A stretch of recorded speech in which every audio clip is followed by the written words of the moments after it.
always been a creature of habit. Every morning, I would catch the 7:30 train to the city and follow the same routine: grab a coffee from the cafe on the corner, read the paper during the ride, and head straight to my office.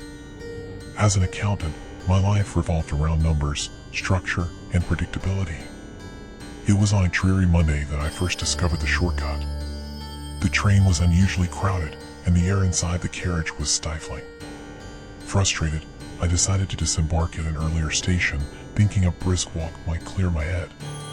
That's when I noticed a narrow alleyway between two old buildings, a path I had never seen before. Curiosity piqued, I decided to take it. The alleyway was dark and seemed to stretch endlessly. As I walked, I felt an odd sensation, as if the walls were closing in on me. But the path eventually led to a familiar street, and to my surprise, I realized I had shaved off nearly 15 minutes from my commute. Thrilled by the prospect of more time, I resolved to take the shortcut regularly. At first, it seemed like a godsend. My mornings were less rushed, and I even managed to fit in an extra cup of coffee at the cafe. But it wasn't long before I began to notice the subtle changes. The first sign was minor: my favorite barista at the cafe didn't recognize me. I laughed it off, thinking it was just a busy morning. But the next day, my colleague Jennifer greeted me with a strained smile and asked if I was feeling alright. Apparently, I had snapped at her during a meeting the previous afternoon, something I had no recollection of. My confusion grew as days turned into weeks. I began experiencing strange lapses in memory. I would find myself in the middle of a task with no idea how I had gotten there. Conversations with friends and family felt disjointed, as if they knew something I didn't. The more I took the shortcut, the more disoriented I became. One night, I woke up drenched in sweat, a sense of foreboding gripping my chest. I glanced at the clock, 3:33 a.m. My bedroom felt off, the shadows in the corners darker than usual. I could have sworn I heard a whisper, a faint echo of my name. Heart pounding, I checked every room, but found nothing. Sleep eluded me for the rest of the night. Determined to get to the bottom of the unsettling changes, I decided to skip the shortcut the next morning. As I took my usual route, I felt a strange sense of clarity, as if a fog had lifted from my mind. My colleagues seemed more familiar, and the nagging sense of being out of place subsided. Relieved, I vowed to stick to my old routine. But the relief was short-lived. The next day, my curiosity got the better of me, and I found myself walking down the alleyway once more. That evening, as I settled in to watch television, I noticed a family photo on the mantle. In it, I stood next to a woman I didn't recognize, with two children I had never seen before. My breath caught in my throat.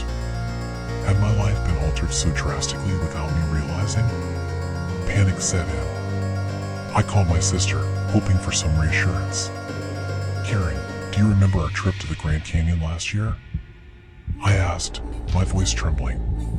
There was a long pause on the other end. "I'm sorry, who is this?" she replied. I hung up, my hands shaking. The realization hit me like a freight train. Each time I took the shortcut, my life shifted further from what I knew. Desperate for answers, I began researching the area around the alleyway. I found old records of disappearances and strange occurrences dating back decades. The alleyway, it seemed, was a place where reality itself could bend and twist. I started documenting my experiences, trying to piece together the fragments of my life. The more I wrote, the clearer it became that I was losing myself. My handwriting changed, my thoughts grew erratic, and my reflection in the mirror seemed foreign. I was becoming a stranger in my own skin. One evening, as I sat at my desk, the lights flickered and the air grew cold. A whisper, more distinct this time, called my name.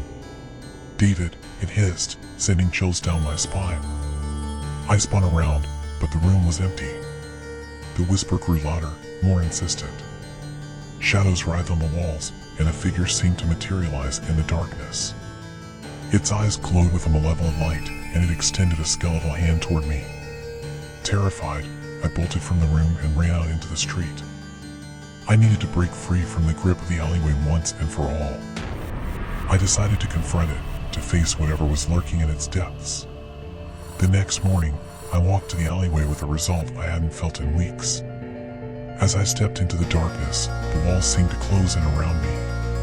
The air was thick with whispers, and the ground beneath me felt unstable. I pressed on, my heart pounding in my chest. Suddenly, the ground gave way, and I found myself falling into a void. Darkness enveloped me, and for a moment, I thought I was lost forever. But then I landed on solid ground, the impact jarring me back to reality. I was in a dimly lit chamber, the walls covered in ancient runes. In the center of the chamber stood a pedestal with a small, ornate box. I approached it cautiously, the whispers growing louder with each step. Inside the box was a key, and as I picked it up, the whispers ceased. I knew what I had to do. The key was the answer, the way to unlock the truth and reclaim my life. I retraced my steps and found a hidden door at the end of the chamber. The key fit perfectly, and as the door creaked open, a blinding light flooded the room. I stepped through the door and found myself back in the alleyway, but it was different this time. The oppressive atmosphere was gone, replaced by a sense of calm. I walked to the end of the alley and emerged into the street, the sun shining brightly overhead. As I made my way to the train station, I felt a sense of clarity and peace. My memories were intact, my relationships restored. The nightmare was over. I had unraveled the mystery of the shortcut and broken free from its grip.